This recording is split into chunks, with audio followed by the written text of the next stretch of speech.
ابھی 28ویں ترمیم کی بات ہو رہی ہے، تو میں سینئر جو جرنلسٹ ہیں ہمارے اپنا مالک، ان کی طرف سے، محمد مالک کی طرف سے ایک بیان آیا سامنے. انہوں نے اپنے پروگرام میں یہ بات کی ہے کہ پیپلز پارٹی کو پیغام پہنچا دیا گیا ہے پاور دیٹ بی کی طرف سے کہ جناب یہ جو 27ویں ترمیم ہوئی ہے نا، اس میں تو آپ کی فیس سیونگ کر دی گئی. جو آپ نے کہا چلو جی ٹھیک ہے، آپ کی بات مان لی گئی تاکہ آپ کا چہرہ بچ سکے.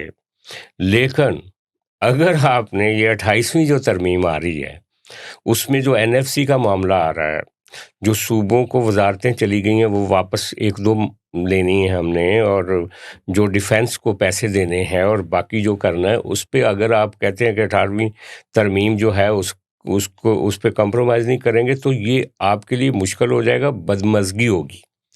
یہ پیغام بھی دیا گیا خان صاحب ساتھ ہی. نہیں، ایک بات بتاؤں آپ کو، ہم لوگ جو جرنلسٹ لوگ ہوتے ہیں نا، ہاں، پولیٹیکل ڈیولپمنٹ کے بارے میں ہمارے پاس جو انفارمیشن ہوتی ہے نا، وہ ایز سچ ہمیں پوری طرح اس پہ ایمان نہیں لانا چاہیے، پوری طرح. لیکن پہلے سن تو لینا کہ انہوں نے کیا کہا، پوری بات تو اچھا، سن لیں. ابھی مزید میں نے سننا. ہاں یہ تو ایک بڑا، اس میں ایک کافی بڑی تھریٹ ہے پیپلز پارٹی کے لیے، ان کے وجود کے لیے تھریٹ ہے. وہ کہہ رہے ہیں کہ جناب اگر آپ نے رخنا ڈالا تو ایک سخت پیغام دیا گیا ہے کہ پھر یہ مت سوچنا کہ صدر زرداری کو کوئی امیونٹی حاصل ہے.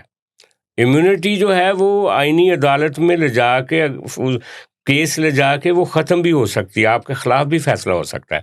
اور اگر صدر کو امیونٹی ہے بھی تو اس کے رشتہ داروں کو تو امیونٹی نہیں. اشارہ بلاول بھٹو فریال تالپور کی طرف ہے، اشارہ ان کی پولیٹیکل پارٹی کی طرف ہے، اشارہ وزیر اعلیٰ کی طرف ہے جن کے اوپر پہلے مقدمے ہیں.